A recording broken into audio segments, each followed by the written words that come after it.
सो चलिए गाइस, सो आज हम लोग स्टार्ट कर रहे हैं 2024 के अकॉर्डिंग यूएससीपीए फार सब्जेक्ट। देखिए, यूएससीपीए के अगर फार के बारे में हम लोग बात करें, financial accounting and reporting subject, past trend अगर देखा जाए ना, तो यूएससीपीए में अगर सबसे कॉम्प्लिकेटेड स्टूडेंट को कोई सब्जेक्ट पढ़ता है तो वो एफएआर सब्जेक्ट ही। एफएआर में आप क्या पढ़ने वाले हैं सर? यूएस गैप पढ़ने वाले हैं। लेकिन एक अच्छी बात है आप लोगों के लिए कि जो 2024 का करिकुलम है, वो अगर मैं 2023 के करिकुलम से कंपेयर करने जाऊं तो 30% कंटेंट क्या है, कम हो गया है। कंटेंट कम हो गया, इसका ये मतलब हम मान के चलें क्या कि सर एग्जाम भी सरल हो जाएगी? देखिए, एग्जाम जो है, अगर आप एक वर्ल्ड की सबसे बड़ी accounting body, largest accounting body AICPA number 1, second institute of chartered accountant of India कि सबसे बड़ी एग्जाम देने जा रहे हो, तो फार बहुत आसान तो बिल्कुल भी नहीं होने वाला है। लेकिन मेरी अप्रोच के बारे में हम डिस्कस करेंगे कि हमारा टारगेट 2024 के लिए बहुत क्लियर है। आपके दो सब्जेक्ट को पास कराना, मतलब आपने अगर पूरी लाइव क्लासेस को 100% अटेंड कर लिया, पहली कंडीशन। अगर लाइव क्लासेस को आपने अटेंड कर लिया, बहुत अच्छी बात है।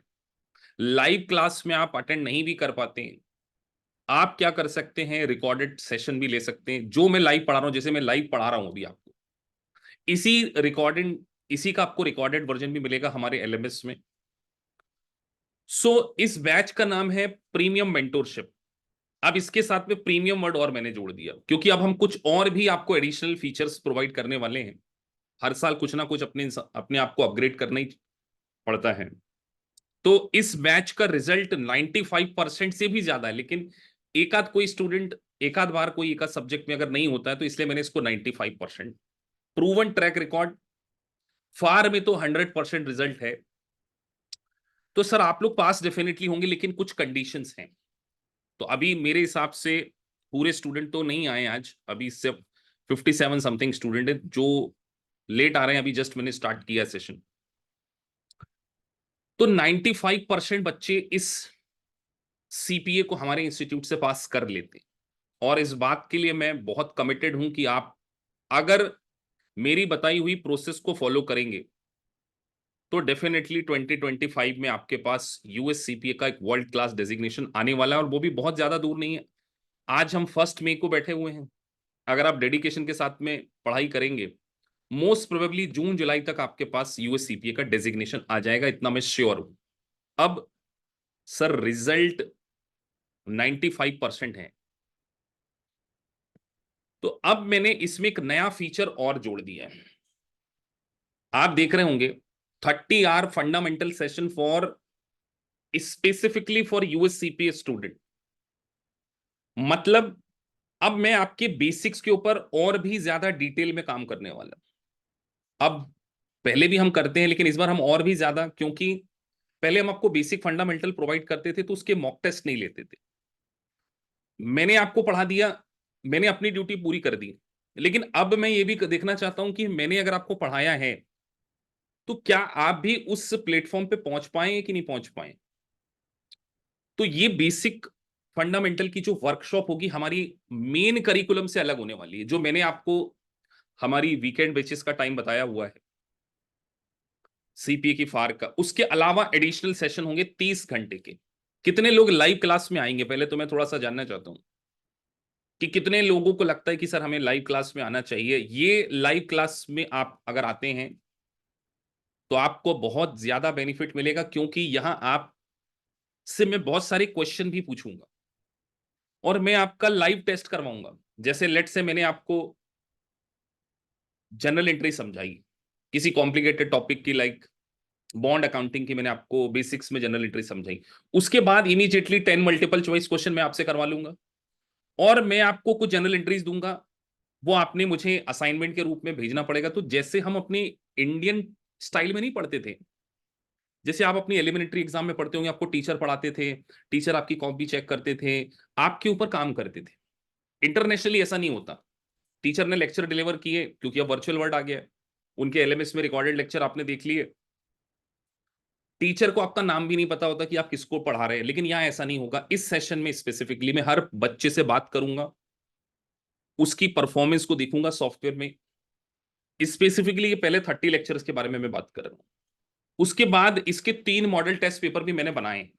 इस 30 आर के 3 मॉडल टेस्ट पेपर, क्योंकि मैं ये जानना चाहता हूं कि आप बेसिक्स में इंप्रूव हुए हैं या नहीं। तो इसीलिए मैं एक्स्ट्रा हार्डवर्क करने वाला हूं। तो एक्स्ट्रा हार्डवर्क के लिए मुझे एक्स्ट्रा टाइम चाहिए। अब उसी क्लास में अगर मैं आपको ये पढ़ा दूं तो क्या होता है कि थोड़ा सा मिसमैच हो। तो इसका एलएमएस भी अलग मिलेगा आपको। ये जो हमारे 30 आर के फंडामेंटल सेशन होंगे ना, ये फंडामेंटल सेशन केवल यूएस सीपीए के स्टूडेंट के काम में आएंगे। और दूसरी बात, ये एज पर यूएस गैप होंगे, ये एज पर करिकुलम होंगे, और इसका मॉडल टेस्ट पेपर होगा। इसके नोट्स भी मिलेंगे आप, सब कुछ एवरीथिंग अलग। अलग से एलएमएस, अलग से इसके क्वेश्चन, अलग से प्रैक्टिस। 30 की जगह अगर मुझे लगा 40 घंटे। अब ये किन लोगों के लिए नहीं है ये सेशन? पहले तो उन लोगों के लिए तो बिल्कुल नहीं है जिनको बहुत ज्यादा जल्दी है कि सर हमको तो 6 महीने में सीपीए बनना है, मतलब चारों सब्जेक्ट सीपीए में निकालना है। तो फिर ये सेशन थोड़ा सा लंबा होगा, क्योंकि अब हमने अगर 40 घंटे देना तो 40 घंटे में ऐसा तो नहीं कि 8 दिन में पढ़ा दूंगा। ऐसा मैं नहीं करने वाला। इस 40 घंटे को पढ़ाने के लिए मैं 45 डेज समथिंग लूंगा या 60 डेज ले लूंगा। तो 60 डेज आपकी अलग से ये 30 घंटे की क्लासेस होंगी। इसमें मैं आपसे जनरल एंट्री पूछूंगा, आपके लेजर्स को चेक करूंगा। इसीलिए हमने इसको प्रीमियम मेंटोरशिप बैच में कंसीडर किया है। तो जो भी मेंटोरशिप बैच के स्टूडेंट हैं, they will definitely get the facilities. इसका एलएमएस भी अलग होगा, सब कुछ अलग होगा, नोट्स अलग होंगे, मेन करिकुलम से अलग, आपके टाइम भी अलग होगा। अब कुछ ऐसे स्टूडेंट होंगे जो इस सेशन को लाइव अटेंड नहीं कर पाएंगे, क्योंकि कुछ ऑस्ट्रेलिया से पढ़ रहे हैं, कुछ कनाडा से हैं, कुछ यूएस से हैं। अभी आज मैंने 2-3 पता किया, 2-3 तो न्यूजीलैंड से, 1-2 सिंगापुर से भी। तो अलग अलग कंट्रीज से हैं, तो टाइम सब कंट्री के हिसाब से लाइव तो नहीं है। लेकिन उनको मैं एक संडे क्लासेस में डेफिनेटली बुलाऊंगा कि आप वो वीडियो लेक्चर देख के आइए और आपको मॉक टेस्ट। तो जो परफॉर्मेंस असेसमेंट होगा ना हमारा, वो अलग से संडे रखेंगे, जिससे सभी लोग संडे में अपने टाइम को कंफर्टेबली मैनेज कर सके। तो एक ये काम करेंगे। तो आपके लिए, सभी के लिए कंपलसरी है इस 30 घंटे के 3 मॉडल टेस्ट पेपर देना। वो कैसे होंगे वो मैं आपको बताऊंगा लेटर ऑन। उसके बाद हमारी क्लासेस एक तो लाइव चली रही हैं, जैसे आज हम क्लास भी स्टार्ट करेंगे। क्योंकि सीपीए में थोड़ा सा बच्चों को, जैसे अभी आपने मुझसे ऑडिट पढ़ा, तो आप देख रहे होंगे कि हर चैप्टर के बाद मैं आपको live multiple choice question solve करवाता हूं। लेकिन मैं उसी क्लास में करवाता था। जैसे मैंने आपको ऑडिट का टॉपिक पढ़ा दिया, जैसे रिसेंटली हमने अगर लेट से कोई एम्फेसिस ऑफ मैटर पैराग्राफ पढ़ा, तो उसके बाद एमसीक्यू करा देता। लेकिन इसमें मैं क्या करूंगा, अलग से 1 से 1.5 घंटे 2 घंटे का एक सेशन लूंगा, ओटीबी सेशन, लाइव क्लास के बाद। जैसे लेट से मैंने आपको पढ़ा दिया statement of changes in equity. अब statement of changes in equity के जितने भी क्वेश्चंस बन सकते हैं वो मैं कराऊंगा, कॉम्प्लिकेटेड टॉपिक्स के। अब 5,000 क्वेश्चन तो मैं लाइव क्लास में नहीं करा सकता कि फार के 5,000 क्वेश्चंस में आपको एमसीक्यू कर दूं। लेकिन मुझे पता है कि कहां पर स्टूडेंट स्ट्रगल करेंगे। तो वो ओटीबी सेशन भी आपके एलएमएस में अलग से आएगा। मतलब वो मेन करिकुलम के साथ में नहीं, उसका टॉपिक का नाम होगा जैसे statement of changes in equity. तो उसके ओटीबी में 10 क्वेश्चन वो मैंने करा दिए। मैंने आपको पढ़ाना ट्रेजरी स्टॉक की जनरल एंट्रीज, उसका भी एलएमएस अलग से होगा, तो उसके भी एमसीक्यूज अलग होंगे। तो ऐसे में आपके 1.5 घंटे की ओटीबी सेशन लूंगा, मतलब डिटेल कॉम्प्रिहेंसिव बैच।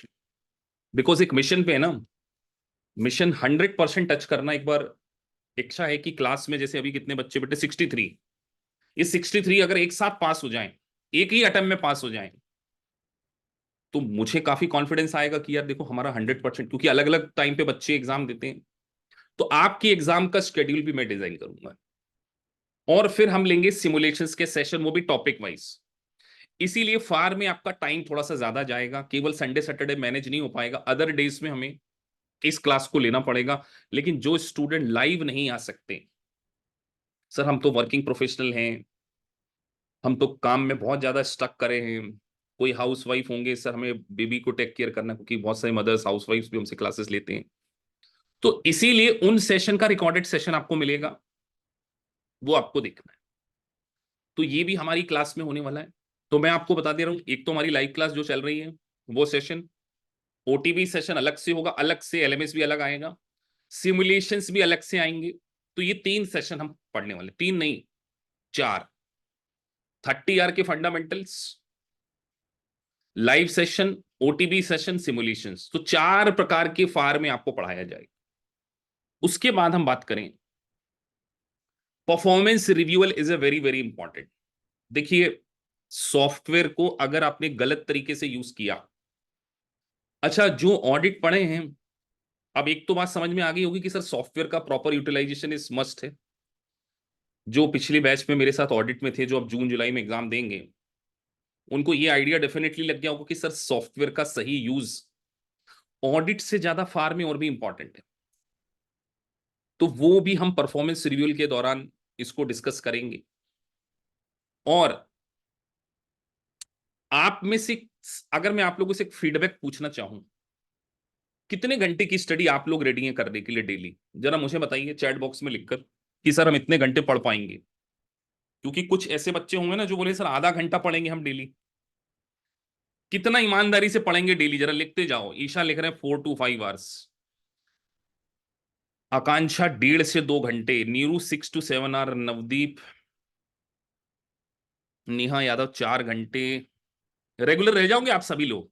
आ जाओगे अगले 4 महीने मेरे साथ साथ दे दोगे? 4 महीने, 4 महीने मांग रहा हूं आपसे, फार निकलवा देंगे हम आपका। 4 महीने लिख लीजिए, मई पूरा, जून पूरा, जुलाई पूरा, अगस्त पूरा। अगर ये 4 महीने आपने मुझे दे दिए, आपके नाम के साथ में यूएससीपीए फिक्स होने की प्रोबेबिलिटी बढ़ जाएगी। मैं देखना चाह रहा हूं कितने लोगों ने, 64 स्टूडेंट ने, सबने बोल दिया कि सर देखते कितने लोग पूरे लाइव रह जाएंगे। नाम देख लूं पहले एक बार। कुछ लोगों ने हाथ नहीं खड़ा किया है, इसका मतलब वो लाइव नहीं आने वाले। 4 महीने नहीं आ पाएंगे। कमिटमेंट होंगे सर, हमारे वर्क कमिटमेंट हैं सर, हमें जॉब करना है, कंपनी छुट्टियां नहीं देती। एक बात बोलूं, कंपनी के लिए कोई भी इंप्लॉय इंपॉर्टेंट नहीं होता, सीधी बात है। उनको अपने काम से मतलब है। कंपनी आपके साथ फॉरएवर नहीं रहने वाली। Be selfish. अगर सीपीए बनना है तो आपको अपनी कंपनी से भी टाइम चुराना पड़ेगा। कि आज आपको मालूम है सैटरडे संडे छुट्टी, एक काम करते हैं, फ्राइडे सर ने सेशन रखा हुआ है, आज थोड़ा सा 12 बजे चले चलते हैं या 2 बजे नहीं चल देते हैं, थोड़ा सा छुट्टियां ले लेते हैं। और एग्जाम का टाइम सर 20 दिन 25 दिन पहले छुट्टियां ले लें। अगर ये सारी चीजें आप करने को रेडी हो, आपको पता नहीं है कि आपने कौन सा प्रोफेशन ज्वाइन कर लिया, क्या पावर आने वाला आपके पास। और मेरे को समझ में नहीं आती कि इतना ह्यूज अमाउंट इन्वेस्टमेंट करने के बाद फार जैसे सब्जेक्ट, 2024 की लेटेस्ट न्यू रिकॉर्डिंग लाइव सब कुछ मिलने वाला आपको, श्योरिटी आने वाली पास, उसके बाद भी अगर आप नहीं आ पाओ, बेटा रेगुलरिटी अगर लाइफ में आपने मेंटेन कर ली, तो मुझे पूरी उम्मीद है कि अगस्त में एक बार आपके पास फार का वो 75 का प्लस स्कोर देख लोगे ना, आपके उसमें अकाउंट बनता है, क्रेडिट स्कोर आता है, आपके अंदर एक एनर्जी आ जाएगी कि यार हम सीपीए बनने वाले। लेकिन आपको आधा घंटा पढ़ने से कुछ नहीं होगा। पहली स्टेप क्या होगी सर? पहली स्टेप होगी हमारे लेक्चर्स को देखना और नोट्स को पढ़ना। नोट्स भी मैं भी दूंगा आपको, ग्लैम की बुक्स भी दूंगा। मतलब मैं आपको रिव्यू प्रोवाइडर्स के अलावा बहुत कॉम्प्रिहेंसिव अलग से नोट्स देने वाला हूं फार के। वो आपने मेरे पढ़ना है, लेक्चर को भी देखना है और रीडिंग ऑफ बुक्स, इसलिए मैंने लिखा lecture plus notes plus reading of books. ये पहली स्टेप है। अब जैसे 1 घंटे का लेक्चर या सवा घंटे का मैंने लेक्चर लिया, टेक का एग्जाम्पल मैंने आपको पढ़ाया, डिफरेंस बिटवीन करंट असेंट और करंट लायबिलिटी।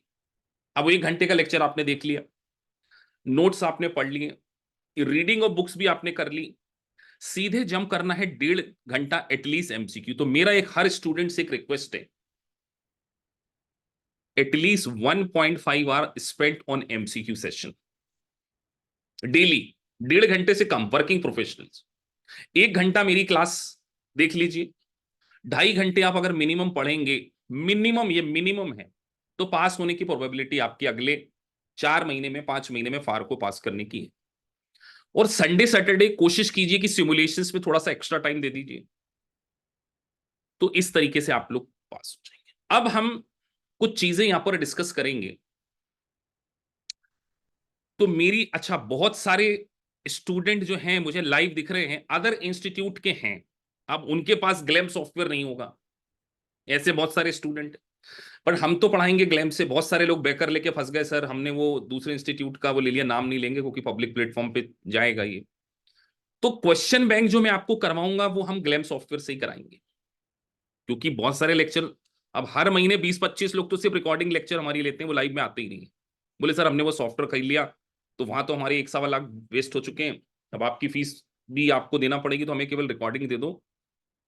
तो जो लाइव क्लास में आएंगे उनको ग्लैम सॉफ्टवेयर से क्वेश्चन करने पड़ेंगे, तभी उनकी परफॉर्मेंस रिवील हो पाएगी, पहली बात। और कोशिश करना जितनी कंसिस्टेंसी मेंटेन कर सकें। अब एक बहुत इंपॉर्टेंट बात करने जा रहे हैं कि यूएससीपी की एग्जाम में अगर आप फार सब्जेक्ट के बारे में बात कर रहे हैं, तो फार की एग्जाम पैटर्न के बारे में पता होना चाहिए। आज पहला सेशन है, तो कुछ बेसिक्स बातें तो होंगी। तो हमने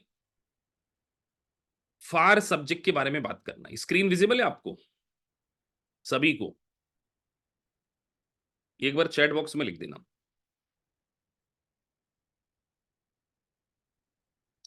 आपके 3 कोर मॉड्यूल हैं, ऑडिट, फार और रेगुलेशन। अब एक इंपॉर्टेंट बात, सर जो फार है ना, फार सब्जेक्ट केवल 50 एमसीक्यू पूछे जा रहे हैं। देखो बाकी में 78 है। पहले है ना 2023 में यहां 78 क्वेश्चन होते थे और 8 सिमुलेशंस होते थे, देख रहे हैं आप? अब एमसीक्यू हो गए 50, और यहां पर 5 टेस्टलेट्स आएंगे। कितने टेस्टलेट आएंगे बेटा? 5। ऐसा सोचो कि फर्स्ट टेस्टलेट, अभी टेस्ट लिख दिया शॉर्ट में, सेकंड टेस्टलेट, ये होगा एग्जाम में एमसीक्यू का। और इसमें एटलीस्ट 70% जो होंगे, 70% वो होंगे न्यूमेरिकल, और 30% जो होंगे वो होंगे बिल्कुल थ्योरी। लेकिन वो थ्योरी होगी एप्लीकेशन वाली। और पहला टेस्टलेट सबसे आसान होने वाला है, 25 क्वेश्चन। चलो मैं आपसे क्वेश्चन पूछता हूं, 25 मल्टीपल चॉइस क्वेश्चन करने में, जिसमें 4 ऑप्शन होंगे आपके पास, कितना समय लगना चाहिए आपको पहले टेस्टलेट को सॉल्व करने में? 25 क्वेश्चन को सॉल्व करने में अपना अपना टाइम लिखना, हवाबाजी में नहीं कि सर हम तो 10 मिनट में कर लेंगे। क्वेश्चन भी दिखा दूंगा कितने बड़े आएंगे। मोहम्मद छैया लिख रहे हैं सर 45 मिनट्स में कर लेंगे, 30 मिनट्स में कर लेंगे, है ना? सेकेंड टेस्टलेट में भी 25 क्वेश्चन एमसीक्यू, तो यहां पे 25 एमसीक्यू होंगे। जो तीसरा टेस्टलेट होगा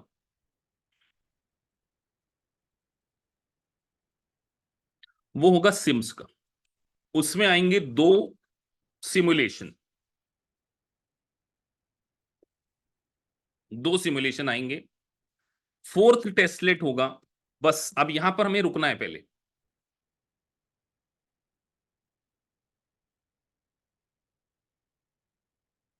फोर्थ और फिफ्थ, इन 3 टेस्टलेट को करे बिना आपको ब्रेक नहीं मिलेगा। एग्जाम में 15 मिनट्स का ब्रेक मिलता है, लेकिन कंडीशन ये होती है कि पहला, दूसरा और तीसरा सबमिट कर दो। मतलब देखो एग्जामिनर आपके स्टेमिना को भी चेक कर, कि पहला टेस्टलेट करने पर दूसरा टेस्टलेट 50 एमसीक्यू करके वैसे ही थक जाओगे, और 2 सिमुलेशन वो करवा लेगा। फिर आपको यहाँ पे 15 मिनट का ब्रेक मिलेगा, जिसमें आपका टाइम काउंट नहीं होगा। 4 आवर की एग्जाम है, याद रखना, पहले डे पर बोल रहा हूं। 2 आवर समथिंग आप ले लोगे, ऐसा मान के चलता हूं। आप थोड़े से डिसअपॉइंट हो जाओगे, अरे यार सत्यानाश हो गया। आपको ऐसी फीलिंग आएगी यार मैं तो फेल हो जाऊंगा, ऐसी फीलिंग आएगी एग्जाम में बैठे हुए हॉल में, वो छोटा सा वो लगा होगा क्यूबिकल टाइप, वहां एक सिस्टम लगेगा, आपको ऐसी फीलिंग आएगी। हर जो सीपी स्टूडेंट बनता है उसको ये फीलिंग 2 घंटे के बाद आ जाती है, और वो कर देते हैं forgive, let go, forget it. Let it be. और उस मोमेंट पे अगर आपने मेरी इस बात को याद कर लिया कि सर ने एक बात बोली थी कि ये सबके लिए ऐसा होने वाला है, आपके लिए अकेले नहीं, you are not the alone person. आपको अपने आप से एक बात करना है कि यार अभी भी मेरे पास 2 घंटे हैं और अब अगले 2 घंटे मुझे बेस्ट देना बिना किसी प्रेशर के। अगर आपने पूरा पेपर सॉल्व करके आए, रिजल्ट जब भी आएगा 75 के ऊपर आएंगे अगर आपने पूरी एफर्ट के साथ पे 4 घंटे। ये मैं हर बार अपने वीडियोस में भी बोला हूं, और क्योंकि नए बच्चे आते तो हर बार मुझे बोलना ही पड़ता है। तो ये बात अपने को ध्यान रखना है कि एग्जाम लेवल जो है वो अच्छा खासा आपको टेस्ट करेंगे। फिर फोर्थ और फिफ्थ में आपसे क्या पूछे जाएंगे सर? सिमुलेशंस। और सिमुलेशन की हमारी वर्कशॉप होने वाली, तो उसमें मैं आपको ओवर द पीरियड और गाइड करूं।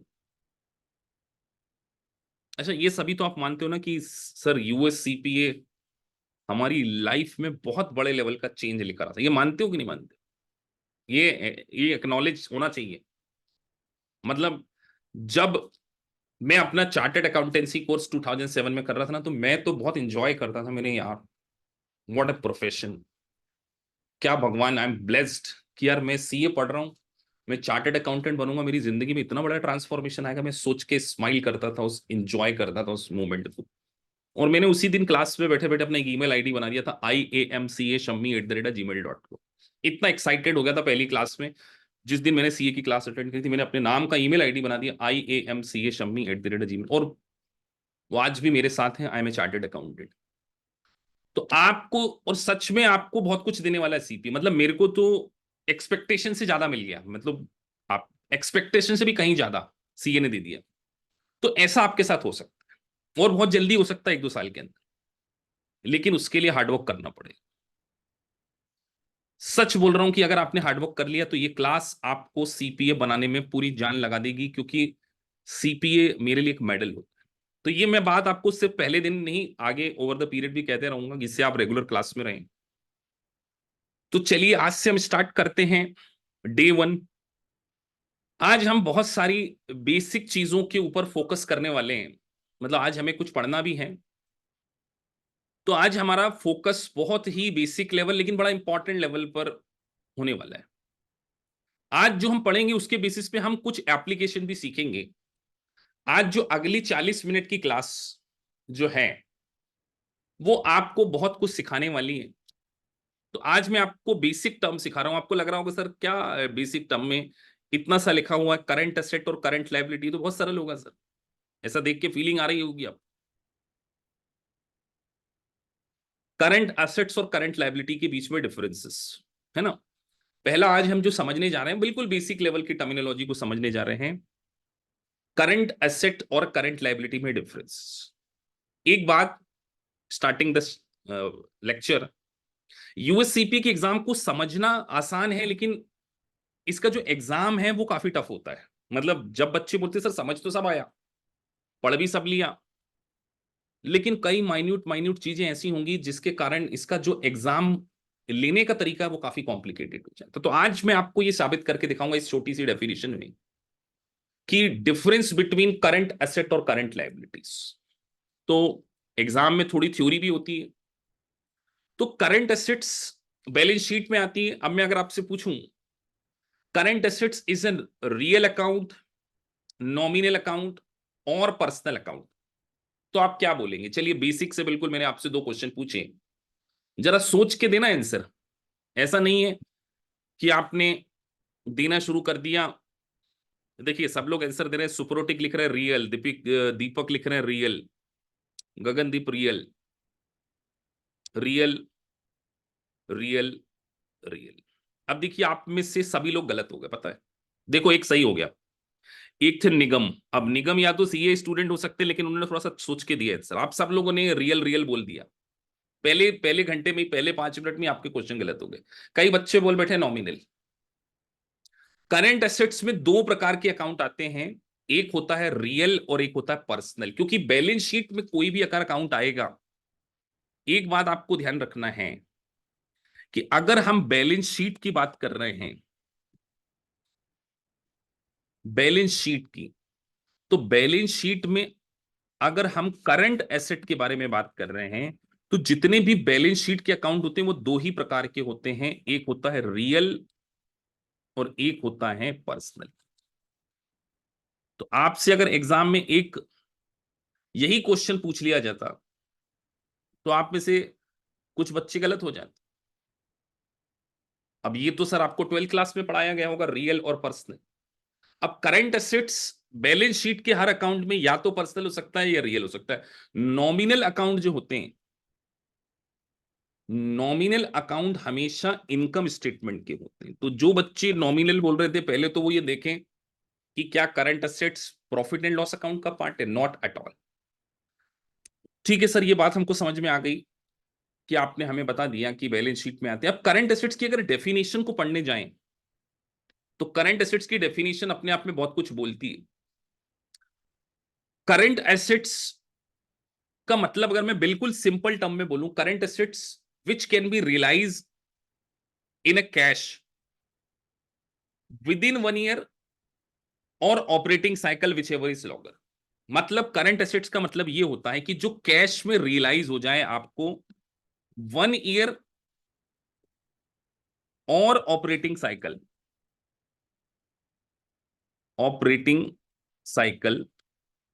Which ever is longer. यहां पर एक वर्ड है लॉन्गर, जिसको आप हाईलाइट कर लेना। अब आप में से बहुत सारे लोगों को ये डाउट होगा कि sir what is the meaning of operating cycle. मतलब ऐसी एसेट, ऐसी नॉन कैश एसेट हम कह ले या कैश कह ले जो कि विद इन 1 ईयर, मतलब 1 ईयर और ऑपरेटिंग साइकिल। अब ऑपरेटिंग साइकिल का क्या मतलब होता है, क्वेश्चन तो ये आता है सर, ये ओसी ऑपरेटिंग साइकिल शॉर्ट में लिख रहा हूं।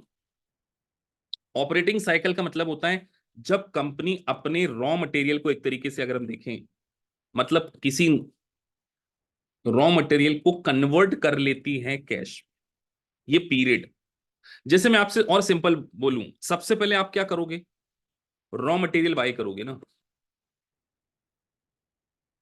Yes sir, raw material by करेंगे, फिर इससे क्या बनाओगे, फिनिश गुड्स। तो कुछ समय लगेगा रॉ मटेरियल को फिनिश गुड्स में कन्वर्ट करने में, यस सर लगेगा। और फिर इस फिनिश गुड्स को हम सेल करेंगे, और सेल करेंगे तो क्रेडिट पे सेल करेंगे, तो वो हो जाएंगे हमारे अकाउंट रिसीवेबल या डेटर्स जिसको कहते हैं। और फिर वो कैश में कन्वर्ट होंगे। तो ये जो पीरियड होगा, ये जो पीरियड होगा, जो समय लगेगा रॉ मटेरियल से कैश में कन्वर्ट होने में, इसी को हम क्या बोल रहे हैं, ऑपरेटिंग साइकिल। इन दोनों में से जो लॉन्गर होगा वही हमारी करंट एसेट। तो मैं अब आपसे क्वेश्चन पूछता हूं, लेट से मेरी ऑपरेटिंग साइकिल 9 मंथ की है, मेरी करंट एसेट्स कौन सी कहलाएगी, जो 9 मंथ में रिकवर हो जाए या जो 1 ईयर में रिकवर हो। आप सभी को आंसर देना है। पढ़ रहा हूं मैं आपकी चैट, लिखते जाइए आप लोग।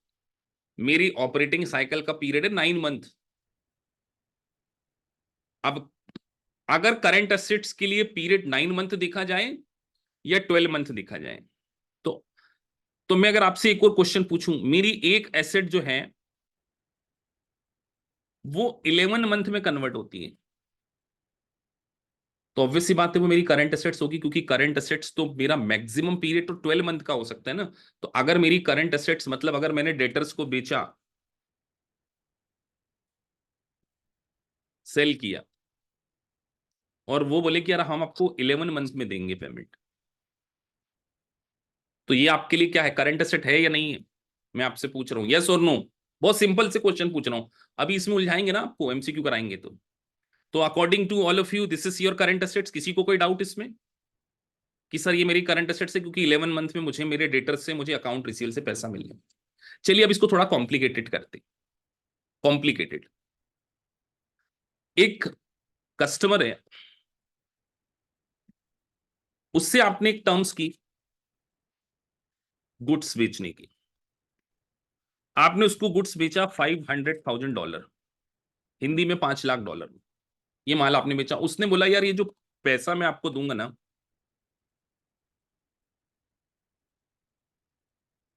मैं आपको 12 या 6 क्वार्टर इंस्टॉलमेंट में देने वाला हूं। आपने गुड सेल कर दिया था 1 जनवरी को, आपकी बैलेंस शीट में बताइए नॉन करंट एसेट कितनी है। मैंने आपसे नॉन करंट पूछा, 6 क्वार्टर इंस्टॉलमेंट में देने वाला हूं। आप खड़े हैं 31 दिसंबर को, क्वेश्चन ध्यान से सुन लेना। 31 दिसंबर एग्जाम में क्वेश्चन सुनने पे भी, पढ़ने पर भी मार्क्स मिलेंगे। ध्यान से सुनिए, 5 लाख का आपने 31 दिसंबर को गुड सेल किया, उसको 31 दिसंबर उसने बोला बैलेंस शीट डेट पे कि यार मैं आपको जो पेमेंट करने वाला हूं वो 6 क्वार्टर इंस्टॉलमेंट, मतलब आप क्वार्टर में कितने मंथ आते हैं ये आपको दिमाग लगाना है। उसने आपसे कंडीशन पूछ ली, उसने उसने बोला भाई अब तो 6 क्वार्टरली इंस्टॉलमेंट में दे देंगे पेमेंट। आपसे एग्जामिनर ने पूछा नॉन करंट एसेट्स कितनी होगी, 6 क्वार्टर इंस्टॉलमेंट में देने वाले। एक क्वार्टर में कितने मंथ होते हैं अब आपको पता होना चाहिए। एक क्वार्टर में कितने मंथ होते हैं ये पता है कि नहीं पता है। कई बच्चे बोल रहे सर एक क्वार्टर में 4 होते हैं, कई बोल रहे हैं। एक क्वार्टर वो वाला मत समझ लेना, वो क्वार्टर वो भी आता है दूसरा क्वार्टर, 3 मंथ, है ना। एक क्वार्टर में कितने होते हैं। उसने क्या बोला, मैं आपको 6 क्वार्टर की इंस्टॉलमेंट दूंगा, मतलब 6 क्वार्टरली।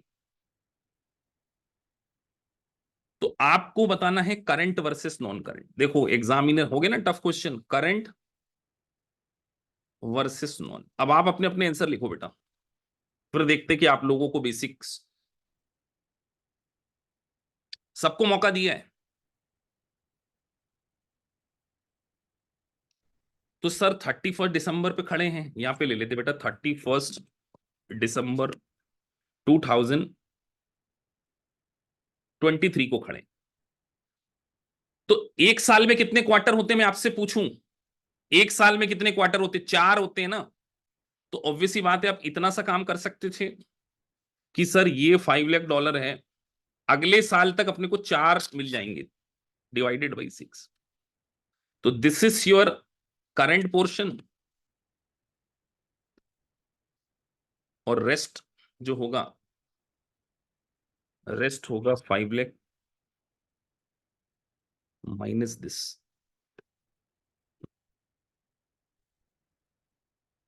कितने स्टूडेंट का क्वेश्चन ये वाला सही था वो हैंड रेज करते बेटा, ईमानदारी से। जिनका सही था वही हैंड रेज करें, जिनका गलत था वो ना करें।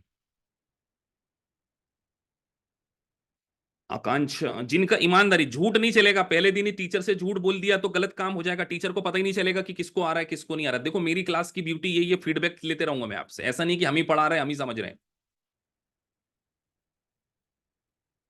तो क्लास में अराउंड 16 स्टूडेंट को ये बात समझ में आ गई, 17 स्टूडेंट को ये बात समझ में आ गई कि सर, तो सर ये हो गया करंट असेट्स। तो आपने केवल एक कंक्लूजन निकाल लेना है कि बुक्स में अगर आपको लिखा डेटर्स तो क्या ये करंट कहलाएगा, या आपको उसका कलेक्शन पीरियड भी देखना पड़ेगा। एक बात ये भी ध्यान रखिए, केवल आपको ये देखा कि डेटर सारे बोले करंट होगी, ये काम नहीं करना है। तो सर एक स्किल आपके अंदर क्या होनी चाहिए, पहली स्किल, मैंने आज आपको पढ़ाना है साथ में एक एक चीज बत समझाना है। पहली स्किल क्या होना है आप में, सबसे बड़ी स्किल फार को पास करने के लिए, रीडिंग ऑफ क्वेश्चन। बात समझ में आ गई, कितने लोगों को ये बात समझ में आ गई। तो अब आपको मैं एक बात बता रहा हूं कि आपके मल्टीपल चॉइस क्वेश्चन 20% इस कारण से गलत हो जाएंगे कि आप रीडिंग सही नहीं करेंगे, रॉन्ग रीडिंग के कारण। आपके पहली बार में जब आप सॉफ्टवेयर में क्वेश्चन करने जाओगे तो 20% केवल इसीलिए गलत हो जाएंगे कि आपने गलत पढ़ लिया। और अगर आपने इसको नहीं सुधारा तो एग्जाम में ये हो जाएगा आपका 40%। पूछिए क्यों, क्योंकि एग्जाम में तो पैनिक सिचुएशन में आ जाएंगे ना। इसीलिए तो मैं अब आपको पढ़ा रहा हूं, कोई जूनियर फैकल्टी आके नहीं पढ़ा रही, मुझे सारी चीजों का एक्सपीरियंस है, इसीलिए मैं आपको एक एक क्वेश्चन करवाऊंगा। इसलिए आई विल टेक टाइम, और इसीलिए मैंने नाइट का सेशन रखा हुआ है। तो एक बात समझ में आ गई कि सर हमें ये क्लियरिटी हो गई। सर क्या ऐसे छोटे छोटे क्वेश्चन वाकई एग्जाम में आएंगे क्या, लेट्स अंडरस्टैंड। अब हम आपको सीधे मटेरियल की ओर ले चलेंगे। कहां ले चलेंगे, मटेरियल की ओर, और देखेंगे कि क्या आप सच में क्वेश्चन कर पाते हैं? और रीडिंग ऑफ सॉफ्टवेयर को सही से उपयोग करना क्यों जरूरी? तो अब आप देखिए कि सबसे पहली यूनिटी बैलेंस शीट की है, जो आपको बैलेंस शीट में ही बताएंगी कि करंट एसेट्स और करंट लायबिलिटी। और देखिए पहला क्वेश्चन ही आएगा इस करंट एसेट्स का होगा, और एग्जाम में भी एक क्वेश्चन आ सकता है करंट एसेट्स के ऊपर। बैलेंस शीट की आइटम के ऊपर कितने क्वेश्चन आएंगे उसको पढ़ेंगे हम। 33 क्वेश्चन हैं। अब ये 33 क्वेश्चन अगर आपने लॉजिकली सॉल्व कर लिए तो बैलेंस शीट आपको आ जाएगी।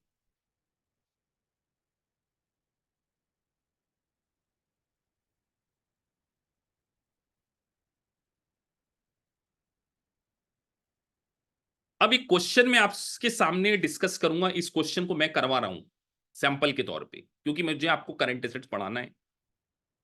तो अब इतने बड़े क्वेश्चन को तो एग्जाम में आने के चांसेस कम है, कि क्योंकि एग्जाम में इतना समय नहीं होगा कि आप इतने, लेकिन हमें कंसेप्ट को सीखना। सिमुलेशंस में इतना बड़ा क्वेश्चन देखने को मिल सकता है। अब देखिए जब कभी भी आपको करंट एसेट्स पहचानना हो तो आपका पहला कंसंट्रेशन कहां पर जाना चाहिए, डेबिट साइड या क्रेडिट साइड? मैं आपसे क्वेश्चन पूछ रहा हूं, ये बात आपको बताना चाहिए, इसके लिए आप सभी में होनी चाहिए कि सर ऑब्वियस सी बात है कि एसेट जो होती है करंट एसेट्स वो डेबिट साइड होती है, तो अब हम क्रेडिट साइड को फालतू देख के अपना समय नहीं खराब करेंगे। और हमें क्या करना है नीचे से पता होना चाहिए कि हमें करंट एसेट्स का क्वेश्चन पूछना, और पूछा टोटल, तो ऑब्वियस सी बात है सर दो एडिशनल इंफॉर्मेशन भी है। अब दोनों एडिशनल इंफॉर्मेशन को हम पढ़ते हैं, सिर्फ एक सैंपल के तौर पे बड़ा क्वेश्चन करा के आपको समझा रहा हूं। क्वेश्चन ने लिखा है कि हमें दिसंबर 6 ईयर की बैलेंस शीट बना रहे हैं। अब ये बात मैं आपको समझाऊंगा नीचे की ये बहुत जरूरी बात क्यों है। बैलेंस शीट डेट बड़ा इंपॉर्टेंट होगा। बैलेंस शीट डेट अगर यहां पर 6 ईयर है, तो मुझे बताइए अगर कोई एसेट 8th ईयर में रियलाइज हो रही हो, वो करंट है या नॉन करंट है? पहला क्वेश्चन तो आप लोगों से यही है। सीधी बात है, आप सबको इस बात का आंसर तुरंत दे देना चाहिए। ऑब्वियस सी बात है सर वो नॉन करंट है, क्योंकि आपने बोला 6th मतलब 7th में जो रियलाइज हो जाए, तो हमें क्वेश्चन में हमेशा डेट्स को बहुत ध्यान से पढ़ना पड़ेगा। 6th इसका मतलब जहां 8वां लिखा आ गया वहां गेम खत्म हो जाएगा, तो ये बात पता करना है। अब दो एडजस्टमेंट दिए गए हैं, तो सर क्योंकि आपने समझाना है तो हम लिख रहे हैं। अब मैं आपसे चलता हूं, सर कैश करंट एसेट हो सकती है, सभी मानते हैं इस बात को, तो अग्री करते हैं ना कि कैश करंट एसेट हो सकती है, अकाउंट रिसीवेबल भी करंट एसेट हो सकती है, प्रीपेड भी हो सकता है। ये फॉरेन करेंसी ट्रांसलेशन एडजस्टमेंट, ये कोई एडजस्टमेंट है, एसेट थोड़ी है। तो सर ये तीन हो सकती है, तीनों का टोटल लगा के यहाँ टिक कर दे। नहीं, अभी हमने को दो एडजस्टमेंट दिए। पहला एडजस्टमेंट, अब पहला एडजस्टमेंट क्या बोल रहा है, during the year estimated tax payment $300,000 were charged to P&L, sorry, charged to prepaid expenses। बोले हमने $300,000 का एस्टिमेटेड टैक्स पेमेंट किया है और इसको हमने प्रीपेड में डाल दिया, मतलब इसके अंदर इंक्लूडेड है, ऐसा ही मानोगे ना। They had not recorded as expenses. आप, मैं आपसे एक बात पूछता हूं, अगर किसी एक्सपेंसेस को हम एसेट्स में रिकॉर्ड कर दें तो सही काम करने के लिए क्या करना चाहिए? मैं आपसे पूछता हूं, आप बताएंगे। अगर किसी एक्सपेंसेस को मैंने एसेट्स में काउंट कर लिया जबकि वो मेरी एसेट नहीं थी, तो क्या करूं मैं? लिखो बेटा, क्या करना चाहिए? आपको आंसर देना ना पहले। सब्सट्रैक्ट करना पड़ेगा सर, माइनस करना पड़ेगा, उसमें रिवर्स करना पड़ेगा। तो इस क्वेश्चन ने भी तो यही बोला है कि सर हमने क्या करा है, जो प्रीपेड एक्सपेंसेस था उसको एसेट, ये जो, तो क्या इसको करंट एसेट्स में काउंट करें, यस और नो? यस और नो? नहीं करना चाहिए सर, क्योंकि ये भी 3 लाख और ये भी 3 लाख की बाहर हो गया। अब नीचे का एडजस्टमेंट बहुत इंपॉर्टेंट। आपने एक अकाउंट रिसीवेबल को गुड सेल किया $500,000 का,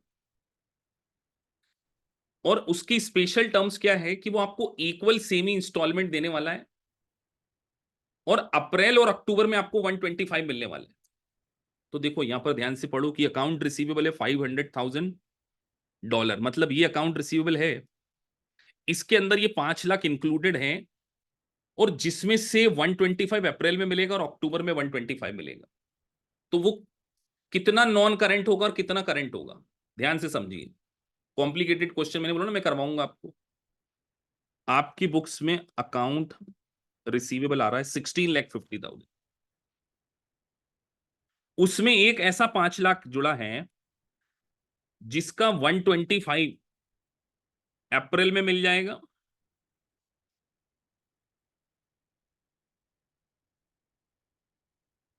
और अक्टूबर में भी 125 मिल जाएगा। तो बाकी कितना नहीं मिलेगा? बाकी बाद में मिलेगा, तो बाकी नॉन करंट हो गया। बात समझ में आ गई? तो कितना नॉन करंट है इसमें? 2,50,000 नॉन करंट है। तो सर हम एक काम करें, इस 650 में से 250 को भी माइनस कर देते तो कितना बचा? 14 लाख बचा। तो 14, अच्छा आपको सॉफ्टवेयर में कैलकुलेटर भी मिलेगा नीचे, है ना? ये उठाना है आपने साइड में, 5 लाख, है ना? अगर आपको अच्छा एग्जाम में कैलकुलेटर मिलता है आपको, है ना? तो जरूरी नहीं है कि 550 प्लस 14,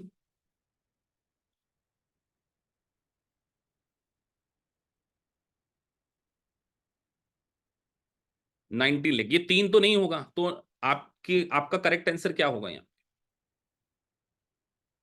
अब जब आप घर पे प्रैक्टिस करोगे, मान के चलो ये क्वेश्चन आपको काफी कॉम्प्लिकेटेड लगा, आपने कर भी लिया, यहाँ पे लगा दो फ्लैग, ये झंडा लग जाएगा कि दिस क्वेश्चन मुझे एक बार देखना। इस क्वेश्चन में आपने दो तीन बातें सीखी। सबसे पहले तो मुझे बताओ कितने स्टूडेंट को पूरा क्वेश्चन समझ में आ गया कि सर हाँ, आपने ठीक बोला, आपने करंट एसेट्स कैलकुलेट कराना था, कैश ले लिया। प्रीपेड एक्सपेंसेस को क्यों कंसीडर नहीं किया? क्योंकि बेटा उसमें एक्सपेंसेस जुड़ा हो तो वो बाहर कर दिया। और 16,50,000 में 250 तो अगले साल मिल जाएगा, बाकी बाद में मिलेगा, मतलब वो नॉन करंट है तो वो बाहर कर दिया, बाकी तो है ही नहीं। तो अब आप अगर बुक्स में सॉल्यूशन पढ़ने जाओगे तो थोड़ा समय लगेगा, लेकिन मेरी लैंग्वेज में अगर आपने ध्यान से पढ़ा तो चीजें समझ में आएगी। क्या मुश्किल था ये क्वेश्चन? कितने लोगों को डिफिकल्ट लगा वो जरा हैंड रेस करे। अब मैं ये देखना चाहता हूं कि कितने लोगों को ये क्वेश्चन डिफिकल्ट लगा। कुछ तो लगा ही होगा, कुछ लोगों को तो लगा होगा ना, सर पहली बार कर रहे थे इसलिए डिफिकल्ट लगा, लेकिन अब आगे से हम एडजस्टमेंट में इस प्रकार की कोई चीजें आएंगी तो थोड़ा चौकन्ने जरूर हो जाएंगे। तो बात समझ में आई कि इतना आसान भी नहीं है। सर अब क्वेश्चन तो ये आता है कि सर आपने बिल्कुल सही बोला, कंसेप्ट आसान लेकिन क्वेश्चन कई बार डिफिकल्ट आ जाते हैं एग्जाम के पहले। तो इसीलिए लगेगी प्रैक्टिस। तो अब आज के बाद आपको कभी भी ये फॉरेन करेंसी ट्रांसलेशन एडजस्टमेंट देखने को मिलेगा तो क्या इसको एसेट मानना है? नहीं मानना है सर। ये रिटेन अर्निंग एसेट नहीं है सर, और वैसे भी ये तो क्रेडिट साइड है। और अगर हम देखें तो ये जानबूझकर कंफ्यूज करने के लिए दिया था। और देखो ये ट्रायल बैलेंस है, तो ट्रायल बैलेंस में सारे एक्सपेंसेस आते हैं, ये एक्सपेंसेस है। तो अपने को कई बार ध्यान से पढ़ना पड़ेगा ऊपर से कि है क्या चीज ये। और मतलब मैंने तो बहुत ज्यादा समय लिया, लेकिन एग्जाम में आपको क्विकली सारी चीजों को पढ़ना। तो सर अगर हम यहां पर देखें तो आपने 19,50,000 इस तरीके से निकाल ली। अब देखो एक कॉन्सेप्ट मैं आपको और समझाऊंगा, फिर इस क्वेश्चन का मैं आपको सही मीनिंग समझाऊं। हाँ, अगर वो करंट लायबिलिटी इस क्वेश्चन में पूछ लेते तो वो हम अभी सीखेंगे ना। गुरनूर आपने पूछा कि सर अगर इसी क्वेश्चन में वो करंट लायबिलिटी पूछ लेते, तो अभी मैंने करंट लायबिलिटी पढ़ा ही नहीं है। अब मैं आपको एक और कॉन्सेप्ट समझाने जा रहा हूं, ओवरड्राफ्ट। कितने लोगों को पता है ओवरड्राफ्ट का क्या मतलब होता है? ओवरड्राफ्ट इज योर एसेट और लायबिलिटी।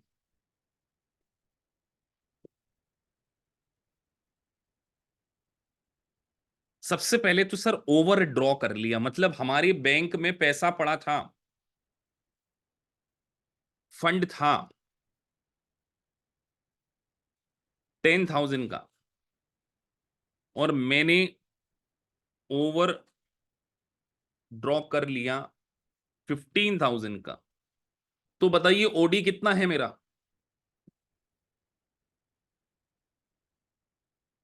डेबिट या क्रेडिट? अब क्वेश्चन डेबिट क्रेडिट पे भी होंगे, तो सर ऑब्वियस सी बात है, इस बात का आंसर देना हमारे लिए कोई मुश्किल काम थोड़ी है। तो सर ये ओडी 5000 या मतलब नेगेटिव 5000 लिखा हो सर। ओवरड्राफ्ट का मतलब तो आपको समझ में आ गया कि सर ओवरड्राफ्ट है ना। अब मैं आपसे क्वेश्चन पूछूंगा टेक्निकल वाला, और उसके ऊपर एमसीक्यू भी कराऊंगा। एक बहुत टेक्निकल क्वेश्चन मैं आपसे पूछने वाला। एक सप्लायर था आपका, ठीक है, सप्लायर था जिससे आपने 25,000 का गुड्स बाय कर।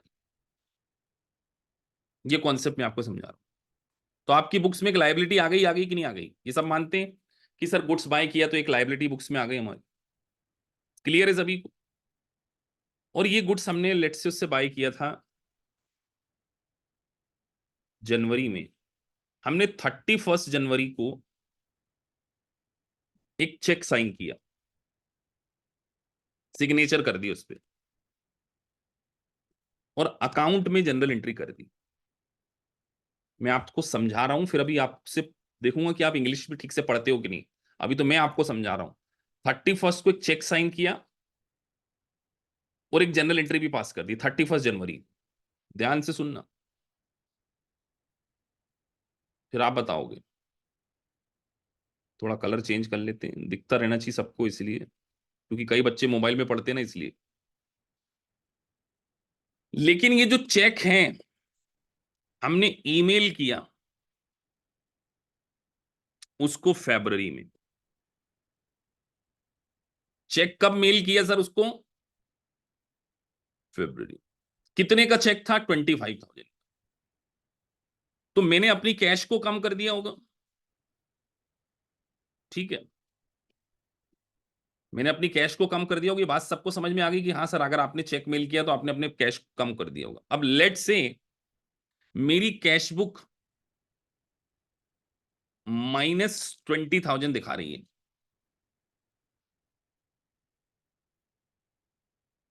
अगर मैं इस ट्रांजेक्शन का करेक्शन एंट्री पास कर दूं, मुझे चेक की एंट्री कब करना चाहिए? फरवरी मंथ में या जनवरी मंथ में? मेरा क्वेश्चन आप लोगों से, आप फटाफट इसका आंसर दीजिए। मुझे चेक की जनरल एंट्री कब पास करना चाहिए? फेब मंथ या जनवरी मंथ में? चेक सिग्नेचर करते पास करें या मेल करते समय करें? पहला क्वेश्चन तो यही है। अब आपसे एक क्वेश्चन पूछ लिया है मैंने, तो ध्यान रखिए। आप अपने पास चेक साइन करके रख लोगे तो एंट्री कर लोगे क्या? एक चेक सिग्नेचर कर लिया, एंट्री। जब तक उसको भेजेंगे नहीं एंट्री नहीं होगी। तो सर एंट्री तो होगी मेल करने पर फरवरी में। आपने कब पास कर ली? जनवरी में कर ली। अब अगर आपके अकाउंटेंट को पता चल जाए, वो बोले यार इस ट्रांजेक्शन को सही करो, तो करेक्ट बैलेंस ऑफ कैश, ये बहुत इंपॉर्टेंट है, बहुत जगह आएगा, करेक्ट बैलेंस ऑफ कैश निकालना। इसके ऊपर मैं बहुत सारे लेक्चर लूंगा। इस क्वेश्चन में आप बताओ करेक्ट बैलेंस ऑफ कैश। जो बता देगा, और डेबिट और क्रेडिट के साथ बताना कि सर हमारे हिसाब से डेबिट बैलेंस या करेक्ट करेक्ट बैलेंस। अगर आपने ये सब बता दिया तो मैं देख रहा हूं कौन क्या क्या लिख रहा है। तो सर हमने -20 था, उसका एडजस्टमेंट दिया, हमने हमारे बैलेंस को बढ़ाना है तो +25 कर दें, तो नेट क्या आ जाएगा? 5,000। तो ये 5,000 प्लस में आ जाएगा ना, और 5,000 डेबिट। तो एग्जामिनर आपसे ये भी पूछ सकता है डेबिट और क्रेडिट, तो आप बच नहीं पाओगे। कंसेप्ट सरल है लेकिन एप्लीकेशन समटाइम डिफिकल्ट होता है। बात समझ में आई? बेटा जो जनरल एंट्री बताएगा वो माना जाएगा कि वो है बर्स पर्सन। जनरल एंट्री बताओ, रेक्टिफिकेशन जनरल एंट्री, तो मैं मानूंगा कि आपको आता है, अकाउंट के स्टूडेंट हो। Rectification general entry. चलिए मौका दिया आप। सभी लिखो बेटा, सबके देख रहा हूं। करेक्ट करेक्शन जनरल एंट्री बताना है।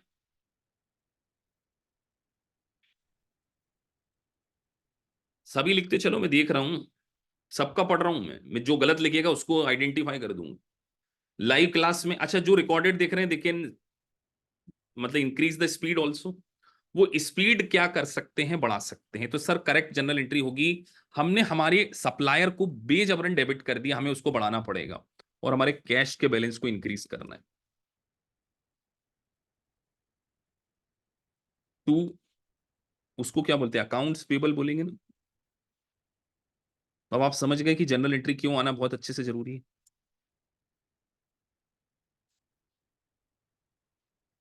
मैं अपने वीडियोस में बोलता हूं कि आपको जनरल एंट्री में मास्टरी करना होगी, तो मैं क्या गलत बोलता हूँ? ये सिमुलेशन में पूछ लेंगे आपसे। तो रॉन्ग एंट्री, अब क्या ये चीज हम 11 12 में नहीं पढ़ते थे? आपको कितनों को लग रहा है कि सर ये तो बहुत हाई लेवल का कॉन्सेप्ट है? अब कई बच्चे बोले सर तो बड़ा टेक्निक है। क्या बेटा ये हाई लेवल है? किसको हाई लग रहा है जरा ये बताओ। क्या इससे भी आसान भाषा कुछ हो सकती है क्या? इससे इजी लैंग्वेज है कोई? नॉट अट ऑल, ये मेरी गारंटी है। इससे आसान भाषा में अगर कहीं आपको दिख जाए कोई पढ़ाते हुए सीपीए, वो वीडियो मेरे को भेज देना। बेटा मैंने एक सिचुएशन क्रिएट करी, पूरी भूमिका बनाई, पूरी कहानी सुनाई, उसके बाद आपको जनरल एंट्री समझाई, और यही ऐसे करेंगे हम। इसी तरीके से पढ़ने वाले हम, या आप समझिए कि आप जो पढ़ेंगे आप बोलोगे कि सर। तो अब आपके सामने क्वेश्चन आ गया बेटा, सेम कॉन्सेप्ट डाल के मैंने क्वेश्चन दे दिया आपके लिए। और मैं अब वीडियो को करूंगा थोड़ी देर के लिए पॉज, ताकि आप लोगों को सोचने का मौका मिले। बहुत सारे स्टूडेंट ने 1,25,000 आंसर दे दिए हैं। चलिए अब हम शुरू करते हैं। हमें पूछा करंट एसेट, तो सर हमको पता है कि प्रॉपर्टी प्लांट एंड इक्विपमेंट तो किसी हाल नहीं आने वाला है। पीपी तो वैसे भी नॉन करंट एसेट होती है। अकाउंट्स पेबल है नहीं, तो सबसे पहले लिखा है कैश ओवरड्राफ्ट 10,000 क्रेडिट साइड। और यहां पर उन्होंने एक बात बोली, इसका adjustment, cheque 30,000 were return to vendor and recorded on June 29। June 29 में हमने 30,000 को रिकॉर्ड कर लिया। रिजल्टिंग कैश ओवरड्राफ्ट हो गया 10,000। The cheque were mailed next year, और हमसे बैलेंस पूछा गया था June 30 का, ध्यान रखना ये पूछा है। तो सर हमने रिकॉर्ड पिछले साल ही कर लिया, तो हमें इसके बैलेंस को बढ़ाना पड़ेगा। तो करेक्ट कैश का बैलेंस कितना आएगा बेटा? करेक्ट कैश का बैलेंस, तो सर 10 में 30 जोड़ दे तो 20 करंट एसेट्स हो गई ये वाली पहले तो। अकाउंट रिसीवेबल भी कुछ और लिखा ही नहीं है क्वेश्चन में। तो सर ये अकाउंट रिसीवेबल भी है, तो 20 प्लस 35 55, तो ये हो गया। इन्वेंट्री हमेशा करंट एसेट होती है, कुछ लिखा नहीं है तो करंट एसेट्स मानना पड़ेगा। तो कितना कितना हो गया, 20 प्लस 35, 55 और 55 और 58 होता है। 55 और 58 कितना होता है, यहां जोड़ लें। तो सर 1,13,000, 1,13,000 में 12 जोड़ दिए प्रीपेड एक्सपेंसेस, तो 1,25,000 हो गया। अब बहुत सारे बच्चों ने लैंड हेल्ड फॉर रीसेल को करंट एसेट नहीं माना, कि सर एक एसेट थी जो अभी हमने क्लासिफाई कर दिया हेल्ड फॉर रीसेल, तो अब आपने आंसर दे दिया 125। जो करंट एसेट्स मानेंगे वो 225 देंगे, जो करंट नहीं मानेंगे वो 120। तो क्लास में मेजोरिटी ने एक एसेट हेल्ड फॉर रीसेल, जिसको हम अभी बेचने वाले हैं, और देखो क्वेश्चन ने लिखा है land held for resale was sold on cash 15 जुलाई, मतलब इसको अगले महीने ही सेल कर दिया है। तो सीधी बात है, क्या इसको माने या ना माने? तो जिन लोगों ने माना है उनका आंसर होगा 225, और जिन्होंने नहीं माना उनका 125। तो क्या सही होना चाहिए? तो पहले 225 पे लगा देते हैं। तो सर अब एक लेसन ले लिया क्वेश्चन करने के बाद, कि अगर कोई एसेट भले ही वो पीपी है लेकिन उसको बिल्कुल नियर टर्म में सेल करने वाले हैं, और यहां पे लिखा है अगले महीने ही बेच दिया है, अगले महीने बेच दिया है, हमें तो जून का चाहिए। तो ये जो एसेट हेल्ड फॉर रीसेल थी वो क्या है, करंट एसेट। तो sir point to be noted, इस प्रकार के कॉम्प्लिकेटेड क्वेश्चन बहुत ज्यादा नहीं होंगे, एक आध दो होंगे। बनाना है झंडा, और ये यहां पर मेरा रोल आ जाएगा, इसीलिए ओटीबी सेशन में लेने वाला हूं। अब आपको समझ में आ गया कि जब मैं इस प्रकार के ओटीबी सेशन लूंगा तो मैं आपको वो पिन पॉइंट्स भी नोट करवाऊंगा, कि if asset held for resale and sold within 1 year it will be classify as a, क्या लिखोगे आगे से, क्या कहलाएगी वो, नॉन करंट या करंट, आंसर लिखो। पॉइंट टू बी नोटेड, ये ऐसे बनेंगे आपके सुपर 30 पॉइंट। अब जो नोट्स बनाने पड़ेंगे उसको भी तरीका सीखो। जैसे अब जो बच्चों को पास होना है वो एक काम ये भी करेंगे। इसको हम बोलते हैं सुपर 50 पॉइंट बोल लो, क्योंकि पढ़ते समय पहली बार हार्डवर्क हो जाएगा। सुपर 50 पॉइंट, ये यूनिट का नाम लिख दिया अपन ने, यूनिट का नाम, यूनिट नंबर 1.1 आपने उठाया, यह लिख दिया, if PP is held for sale and further it will sold in 1 year, it will be classified as a current asset। ये पॉइंट आपने यहां पे लिख लिया। और ऐसे कितने पॉइंट बन जाएंगे आपके एमसीक्यू करते समय, बताओ कितने पॉइंट बन जाएंगे ज्यादा से ज्यादा?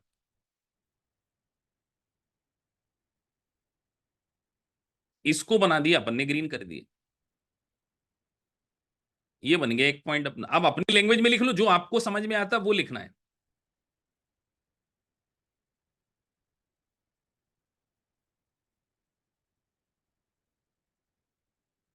एक पॉइंट ऐसा बन गया। अभी दूसरा पॉइंट क्या बना है, तो जो बच्चे हार्डवर्क करना चाहते हैं, दूसरा पॉइंट क्या बन जाएगा, पहली डे है तो इसलिए समझा रहा हूं कि ये सब करना पड़ेगा आपको, नहीं तो आप पढ़ते गए एंड में कुछ पता ही नहीं, थोड़ा सा साइज बढ़ा लेते हैं।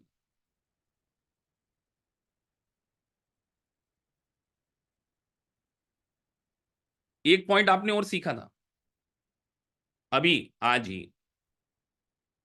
Recording of liability